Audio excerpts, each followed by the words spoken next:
Destiny 2 Beyond Light has been delayed from September the 22nd until November the 10th, 2020. This may not come as a surprise to anyone with the way the world is right now related to the pandemic and game development studios working from home. But this is the biggest delay in the franchise's history, and the following is a look at what this means for Season of Arrivals and the build-up to Destiny 2 Beyond Light. And if you're new around here, don't forget to subscribe down below for all the latest Destiny 2 content and turn on notifications by hitting that bell. And if you enjoy This Week in Video Games, then consider becoming a channel member by hitting that join button and getting some exclusive rewards. First of all, Bungie released a statement today, so let's have a look at that. We've made the decision to move the release of Destiny 2 Beyond Light to November the 10th. As the first chapter in a new trilogy of expansions, Beyond Light is the beginning of a new era in Destiny 2.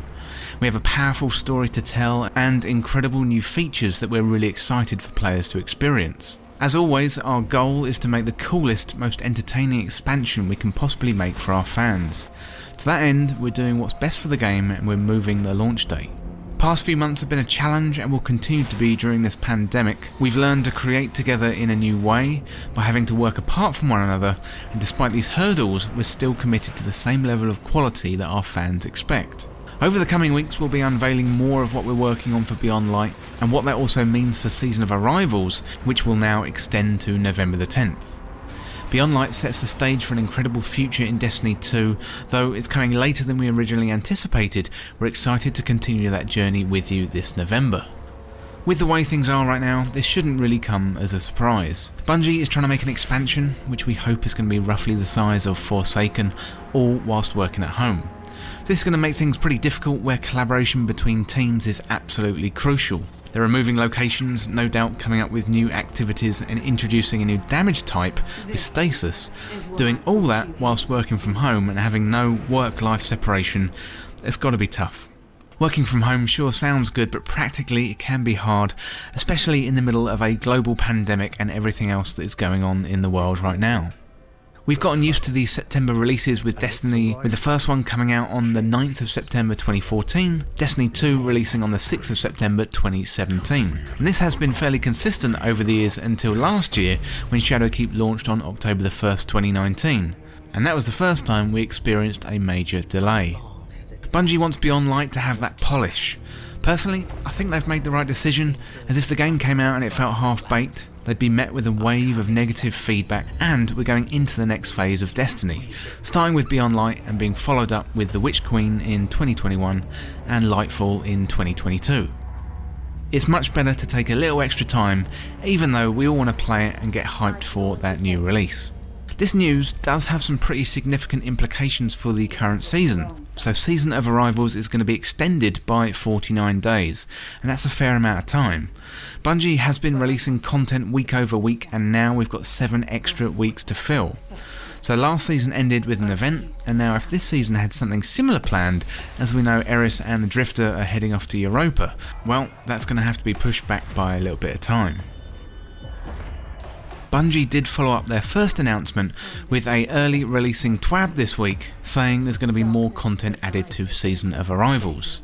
So Bungie said, Moments of Triumph will be extended to November the 10th, 2020. Cutting it close on some of those tougher triumphs, here's a little extra time to finish them off. The show must go on. Festival of the Lost will now take place during Season of Arrivals, beginning on October the 6th. We're planning a handful of ritual activity modifiers to look forward to as well. So we've got increased Valor, increased Infamy, increased Redacted, so that's quite interesting. A few additional Iron Banner events between September and November, and more ... And we know that no amount of extra Infamy or Valor will keep your hunger satiated, but we've got a few more surprises to share on the road to launch, so stay tuned, really interesting stuff there. So first of all, the good news. Moments of Triumph is being extended, so a little bit more time to get those rewards like the raid ring and the t-shirt. Also, the Festival of the Lost is being moved to Season of Arrivals to start on October the 6th, and I would probably temper expectations regarding the statement more surprises to share on the road to launch, with the development team are going to be super busy with Beyond Light. I very much doubt they're going to be able to add anything too significant, but we'll wait and see. there are definitely risks in moving the date back so much. November the 10th is very close to Cyberpunk 2077 and Assassin's Creed Valhalla, two huge games which are now going to be in pretty much direct competition for Destiny. So Cyberpunk 2077 is always going to be huge no matter when they release that game. This is basically the follow-up to Witcher 3 from CD Projekt Red, and if I was a betting man, I'd probably say it's going to be Game of the Year 2020. Unless, of course, it gets delayed again. It has moved a few times already from April to September, then to November 2020. But it sure looks like November is going to be a very, very busy month gaming-wise. So those huge games, plus the releases of new consoles, which are scheduled for holiday 2020, that could mean November too. New consoles means new games, which means more competition for Bungie and Destiny 2.